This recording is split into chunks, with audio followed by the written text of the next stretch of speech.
Hello. So I will try and make a video about based on this tutorial for the generation of orthomosaic in the Agisoft Metashape. So let's go. Well, this is some issues. Let's see if we encounter them while we go through the process. Overview of the settings. We'll come back to this. So the first thing is reconstructing the sparse point cloud. Well, the first action then is add the chunk of images to be aligned. So we go here, I just open a clean Agisoft Metashape. Then we go here in workflow, add photographs. And well, it opened directly in the folder because I was playing with Agisoft earlier on. But yeah, these are the photos stored in my personal folder.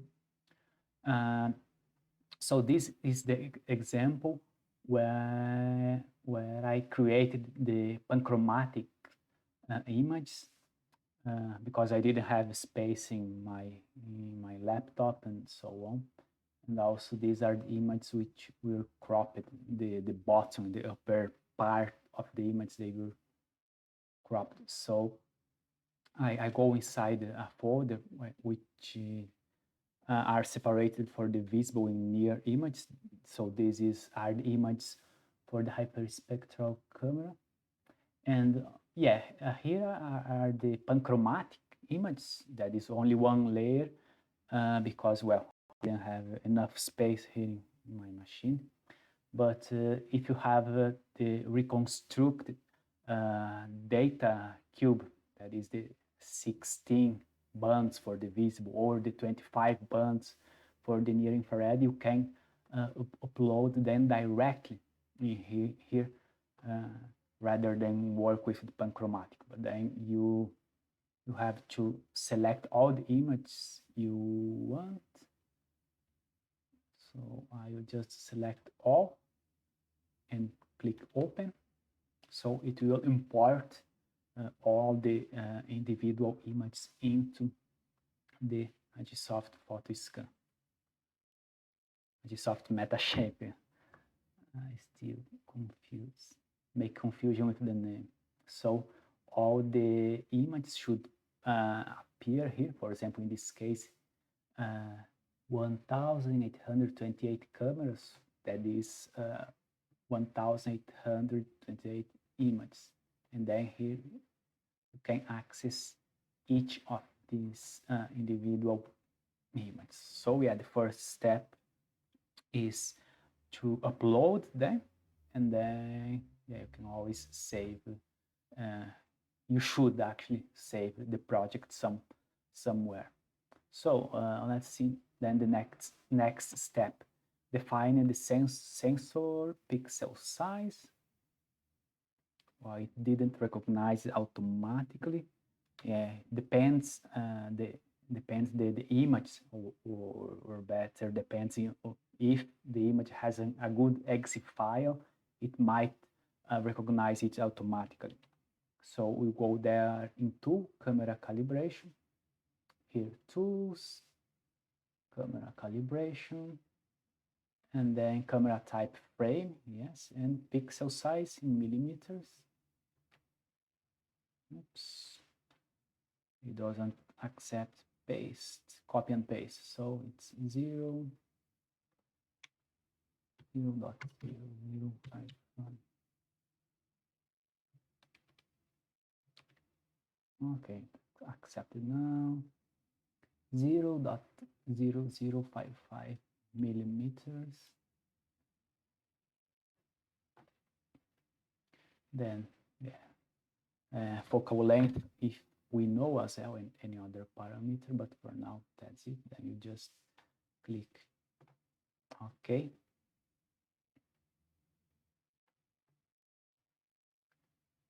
Now, and if we double check, yeah, it now for any of the images, they should get this pixel size. All right. So the next step, it's actually start the alignment of the image using these parameters, workflow, align photos. Here, maybe can do this.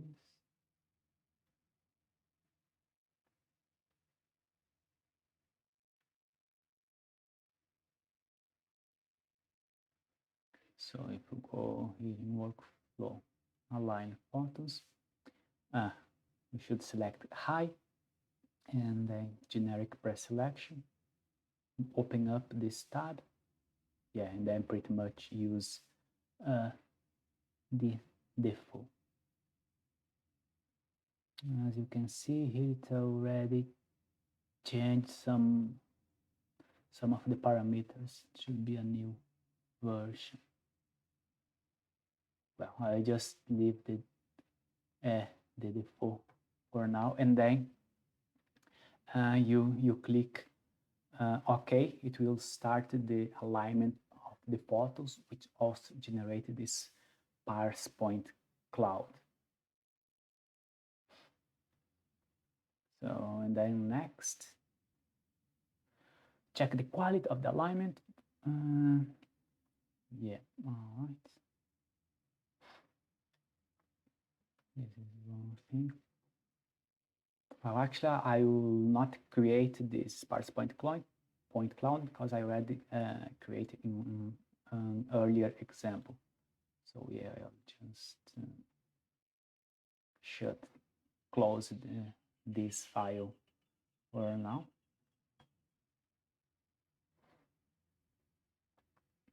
And I will navigate in the Agisoft files. Yeah, I make a copy here.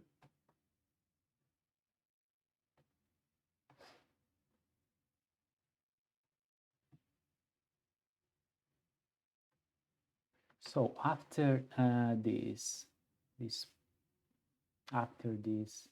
alignment here, so you should see here the sparse point cloud, so which is represented here, and the projection of the camera location in this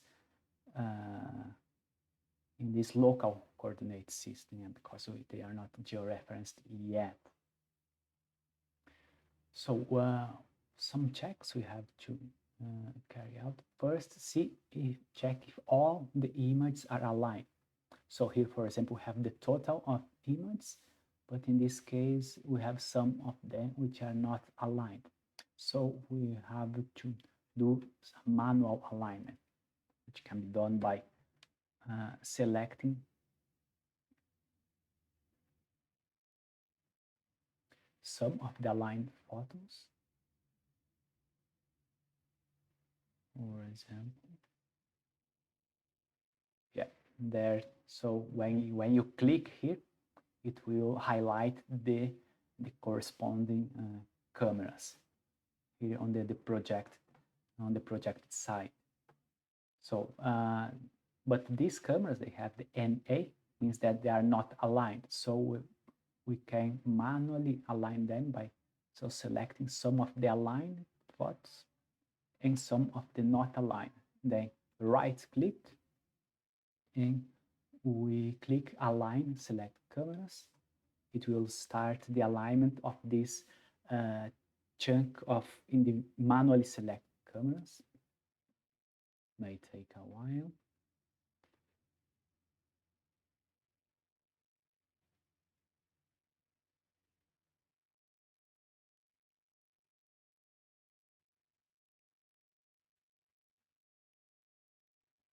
Okay, it was successful in aligning them.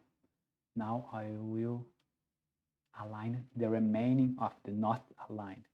So same way, I select some of the aligned and I include the not aligned, right click, align, select cameras.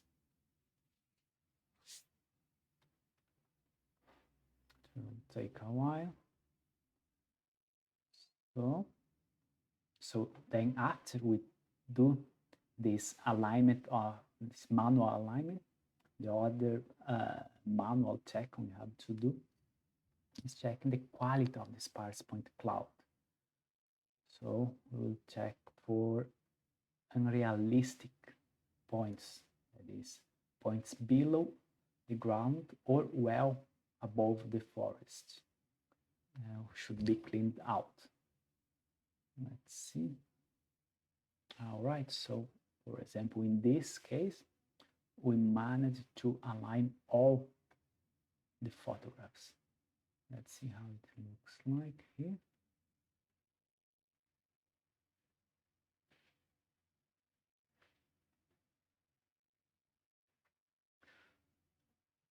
Okay. Yeah, can just decimate.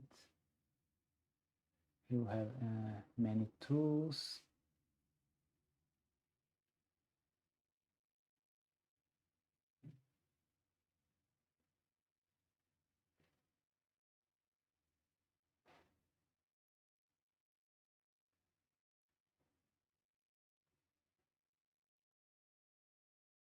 Okay, so let's find these unrealistic points or the unrealistic projections of points.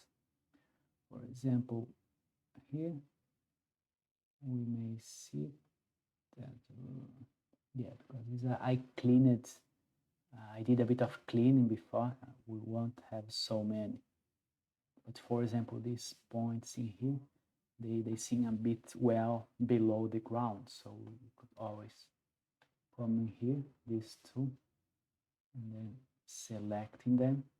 Well, you see they are selected, and then we hit the delete key, and then they are cleaned.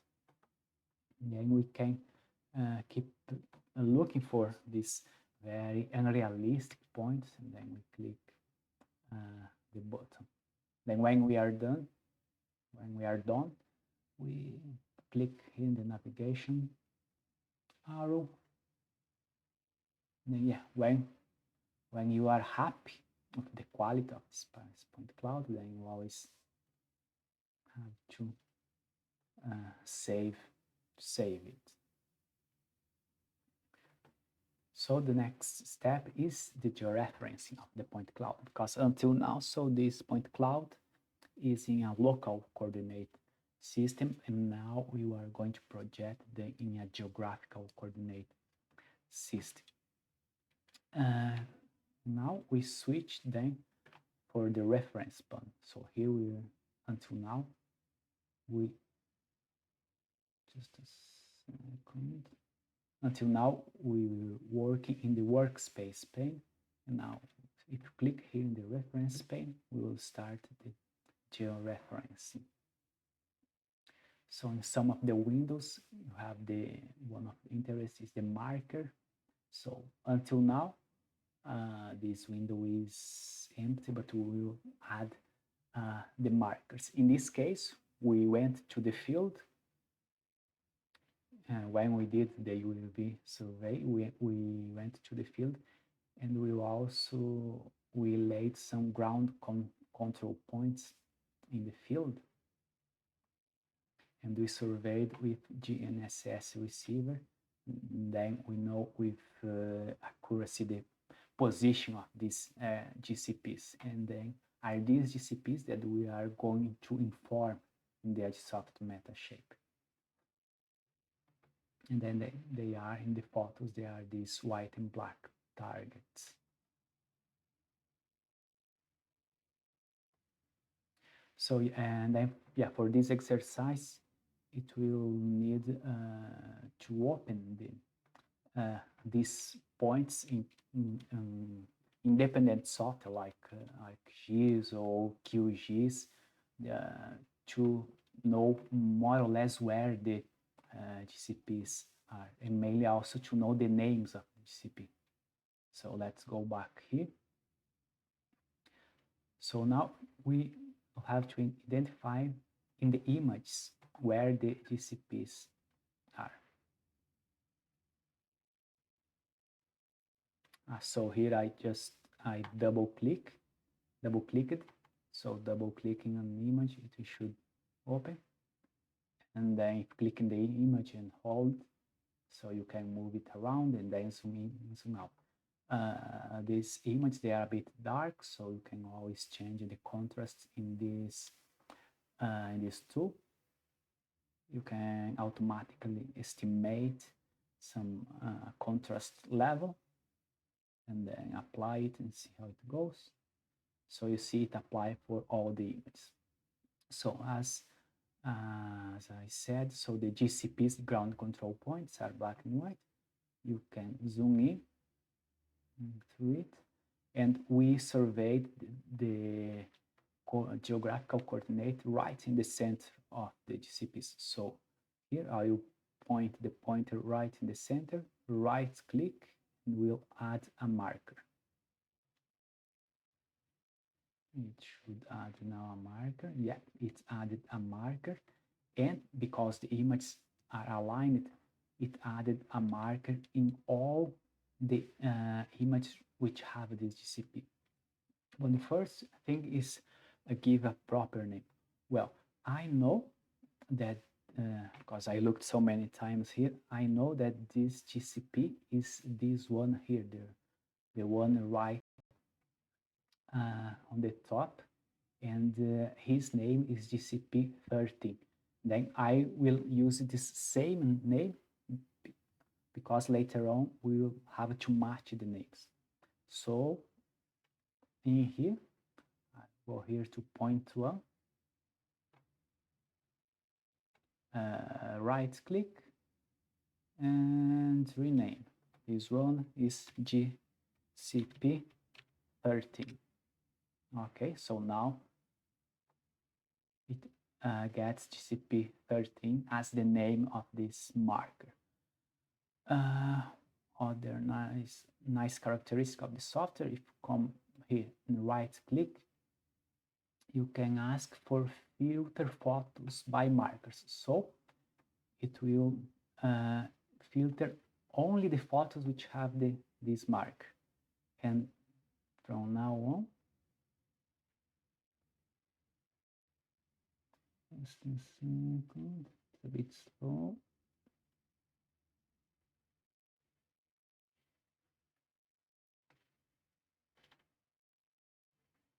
You see, from now on, only the images which have the GCP 13 are showing in this photos pane. There you are.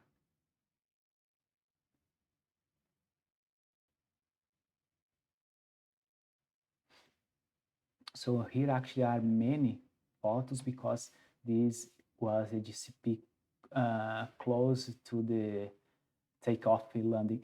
You can see that we are here walking around a little bit. So many GCPs, many photos have these GCPs. And in theory, you should check each of these images one by one, for example, the second one, the third one, to see whether this automatic estimation of the GCP is correct. And if it's not correct, for example, let's see that this GCP was automatically placed here. So you should come to here,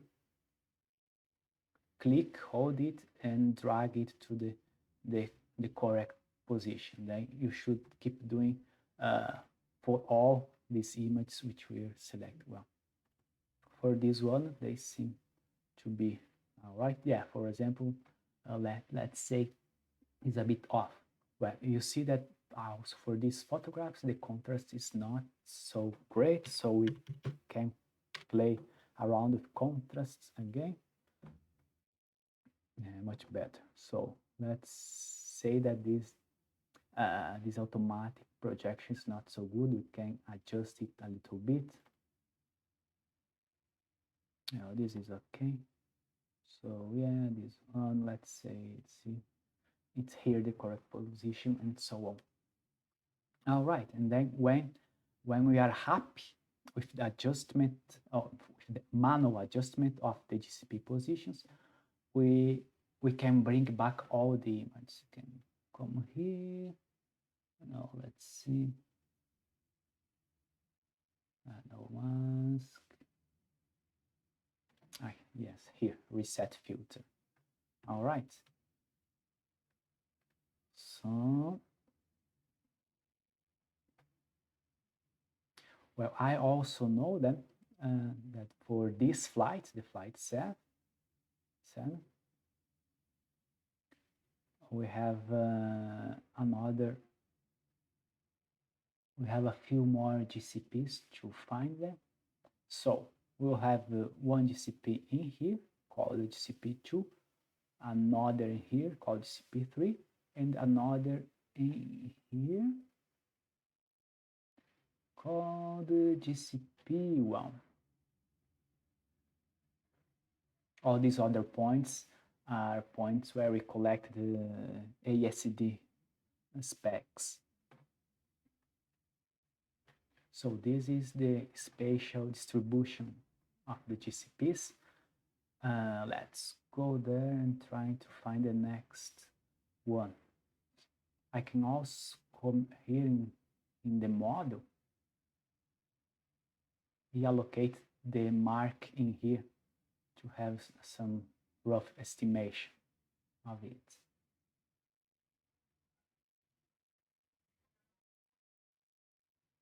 Let's see. Yeah, there are many ways to allocate the mark.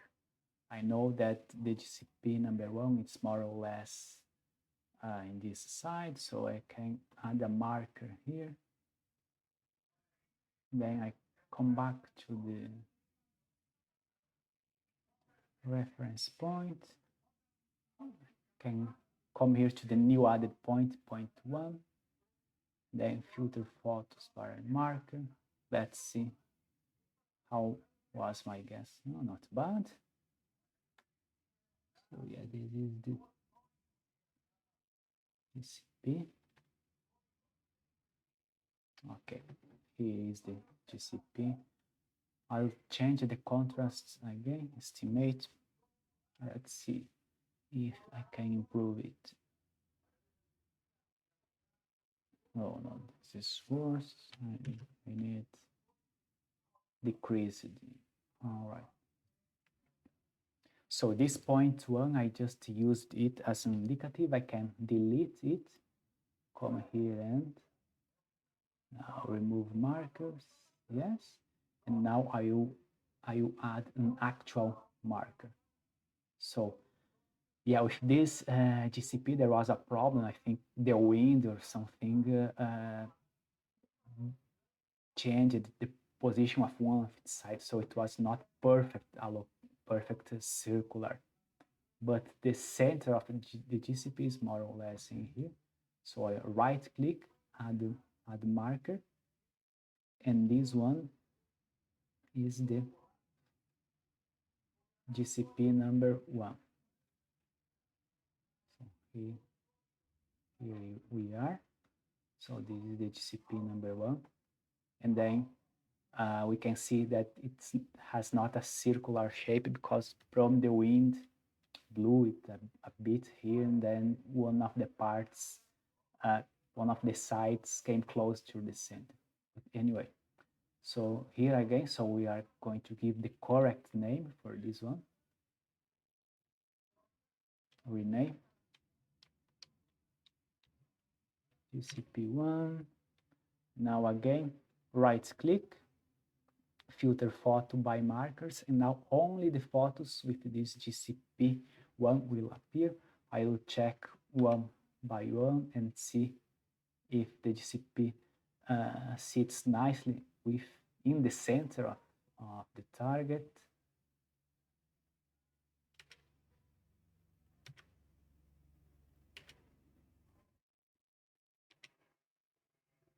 For example, and when I see that it's not right in the center, I can always adjust it. Click, hold, change position. Here similarly. Okay. All right, let's see that I finished this one. Can always clean the selection here. and I can perhaps manually find another GCP. I can always look here directly in the image as well. Well, once you've done the flight, you know more or less where the GCPs are. Yeah, here I can see that one of the GCPs is showing. Yeah, here you are. So this is another GCP. This is nicer. So right click, add marker. Well, this one is right in the middle of the forest near the houses.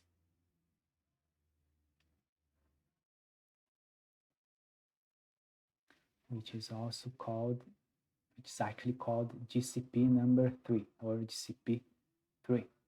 So this is the correct name.